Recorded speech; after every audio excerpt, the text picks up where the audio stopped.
what's up, brother? Big day for the site today. We'll start with a little promotion here. I believe y'all have some promotions going on today. Yeah, Carr, 20% off first payment on the site. We got a lot of stuff up there. The kind of day by day, minute by minute breakdown of how the deal happened, what it means for the Saints, what it means for Mike Thomas, Andy Dalton, just kind of the fallout, Jameis Winston, all that stuff. So yeah, use the code CARR, CARR, 20% off first payment at NewOrleans.football. So this is a classic NFL deal, Nick, and what I mean by that is the headline numbers read drastically differently than maybe the numbers do when you actually dive into them, right? Because you see the headline and you see an average of $37.5 million a year with $100 million guaranteed. But what are the actual kind of functional parameters of Derek Carr's contract with the Saints? Yeah, so we kind of got the main numbers, and then there was a little bit of detail that's come out, and we're still yet to see the actual breakdown of everything. So it looks one way, and then you boil it down, it's another way. And then once we get that third layer, it's probably going to be even more reasonable. But right now on the surface, I mean, I think it kind of looks like a 2-year, $60 million deal, kind of with an option for $40 million. The third season and an option for $50 million in the last season. That $50 million season isn't going to happen. So it's probably going to end up being around like a $30 million or $35 million per year deal, which I think is kind of extremely reasonable in that range. I know Jake wanted it to be a little bit lower for Carr, but I mean, an extra $5 million on there isn't that bad if things are going well. And then look, you saw the deal that came right behind it, and Geno Smith is at $35 million per year. Yeah. So if we're paying both these guys $35 million per year, Geno might end up being better, but I feel a little bit more comfortable with the guy that's had 9 years of kind of consistent production. Although, it could be a little bit better. There's things that I think he could do a lot better, but I think the Saints ended up getting a pretty solid deal. And I think Carr got a solid deal for himself too. Look, he got himself $40 million, in avoidance by being benched at the end of the last season and cut, and then got $70 million guaranteed out of it. So I think he did pretty well for himself and worked out a pretty good deal. Now, Nick, you were always on top of this as far as like even when the Jet stuff was circulating in the news cycle, you're like, I think the Saints are actually still in a really good spot. So what was the Jets noise? Was that to maybe get more money from the Saints? Because you always felt like the Saints were in the lead there. I do think the Jets were involved, but like the night before this thing came out, there was the report about him leaning toward the Jets. And I don't know how he could have been leaning towards something when the Jets hadn't committed anything to him. They weren't. Right. They weren't going to Carr, so I don't know how Carr was ever going to them. But I do think that there was kind of a little bit of a stall for money in a little bit of posturing. It was never really about the overall dollar figure to Carr, but it's always a little bit about money. You got to get to a certain range, and then you say, okay.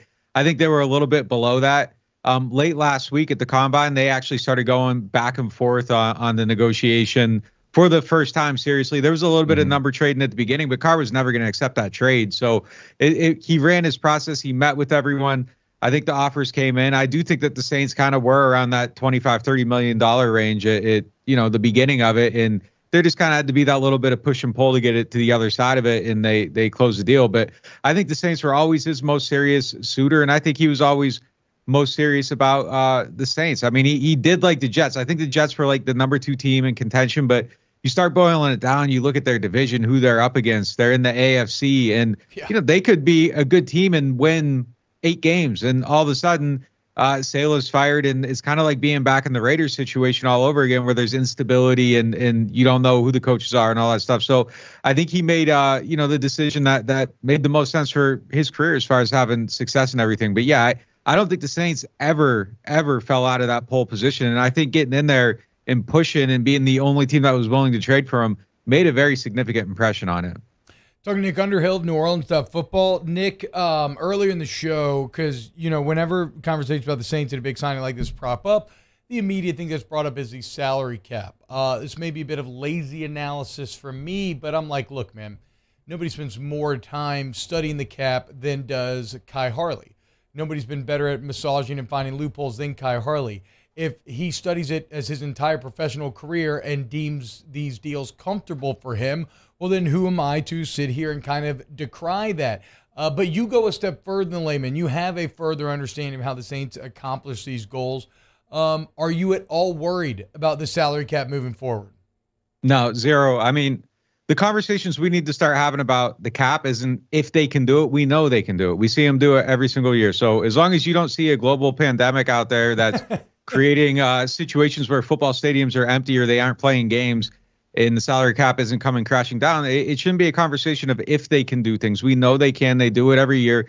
At this point, I kind of think that people that get, up in arms and outraged over the Saints salary cap, like that's a choice just to be ignorant to how the cap works at this point. Like we know, we see it every year. It's a 10-year narrative now. Let's move on. The question should be, should they do it? Does it make sense? Is this worthwhile? Should they be moving forward with all this stuff? That's the question at this point, because they can clear $30 million below what they need to clear. So they can get compliant and then clear $30 more million. His cap number this year is going to be $7.5 million. They can have $23 million in cap space to spend. If not more, they can get a little bit more aggressive with some of that stuff if they want to and push it even further. So there is plenty of room to build a team around him.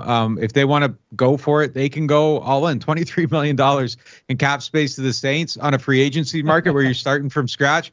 They can do a lot with that money. So they can build this team out and have a very competitive roster this year. So again, the question is it worthwhile? Should you go all in with Derek Carr? All that stuff. I mean, those are the questions we should be asking. I think they should push for it a little bit, though. I don't know if you go Drew Brees after the 2017 season crazy, Super Bowl's on the cusp, but I think you make a somewhat of a push in a little bit, to be competitive. The NFC's weak. It makes sense. They're going to win the NFC South, or they should. If they don't, I mean, I think that's a massive failure. But yeah, there should be no concerns about the cap at this point. All right, so what do they do with that $23 million? Like, what are some positions that they go after? Also, you were just in Indy. Where did they go maybe in the draft? I know a lot of draft experts have them going defensive tackle at 29. Yeah, DT's, I think that's probably at the top of the list. And kind of talking to people, that was one of the things that sounds like it's at the top of their list too. I mean, the Saints couldn't field a team right now at defensive tackle if you made them play a game today. Yeah. So that's something that definitely has to happen. I think they want to try to bring Onyemata back, and I think they probably should. I mean, creating another hole there probably doesn't make a lot of sense as long as the price is right, but they need to get better and younger at that position. And they need a run stopper there too. And so I could see two guys at that position. So that's massive need. Possession receiver. Look, one thing I got to audit myself and kind of put a mark in the negative column here in terms of my analysis. I thought when they redid Mike Thomas's contract, it ensured that was done. Like if they were doing that, I thought they were gonna lower the number and come to an agreement ahead of time.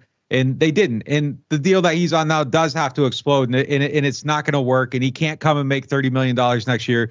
But there is a chance that he comes back and the door is open on that. So I think they need to bring him back. And if they do, even if Mike comes back to the team, they still need another guy. You got to backstop that position. Mike's missed multiple seasons with injuries. You got to have a fallback option, even if he's on the team. So that's a major need.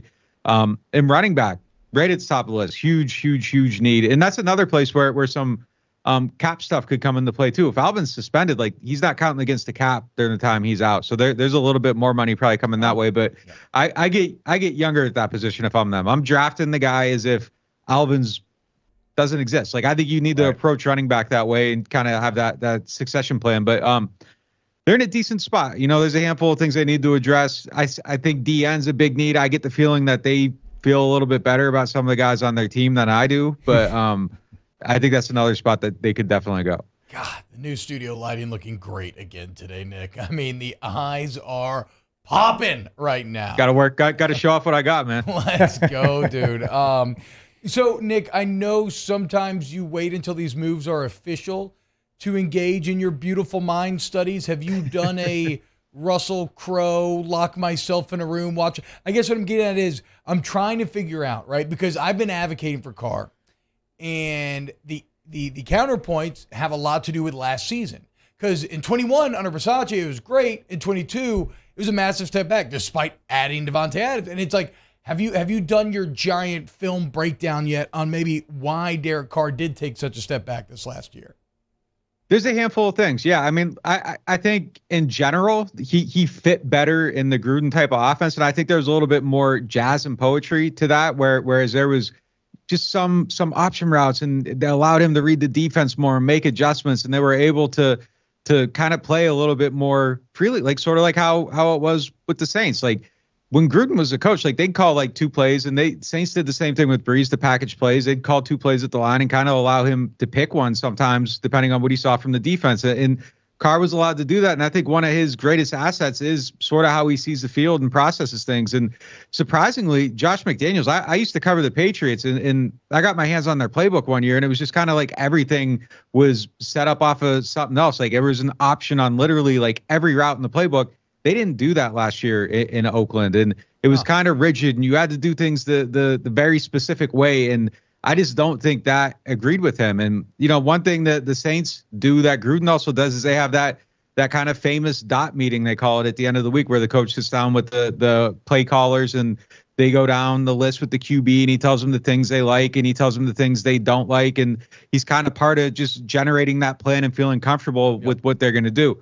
Didn't do that last year. So I think it was just kind of like not a fit, just personality wise and procedurally between the two people. And that was a major thing. And even guys like Hunter Renfrow, I don't think were special last year for the Raiders. The year before, again, a lot of option routes and stuff, and just kind of using the Patriots as a popular example, because we all saw them a million times during their little dynasty run, like sort of, you know, some of the stuff that Danny Amendola and Julian Edelman were doing, just, you know, reading defenses, creating leverage, all that stuff. Like that's kind of how Renfrow was succeeding. And then last year it kind of looked like he didn't have that leeway and maybe checked out a little bit on some of the stuff they were doing, and that wasn't as good. So I just don't think that it was necessarily like the greatest scheme fit for him. And look, the other layer of this too is that I know there's Jimmy G rumors out there about the Raiders, and we'll see what they do. Maybe he ends up going to Jimmy G, but kind of part of my thinking is if you're a survivalist and you were a head coach once and you're a head coach a second time, and you get rid of your veteran quarterback and you go to a rookie quarterback, maybe if you're Josh McDaniels,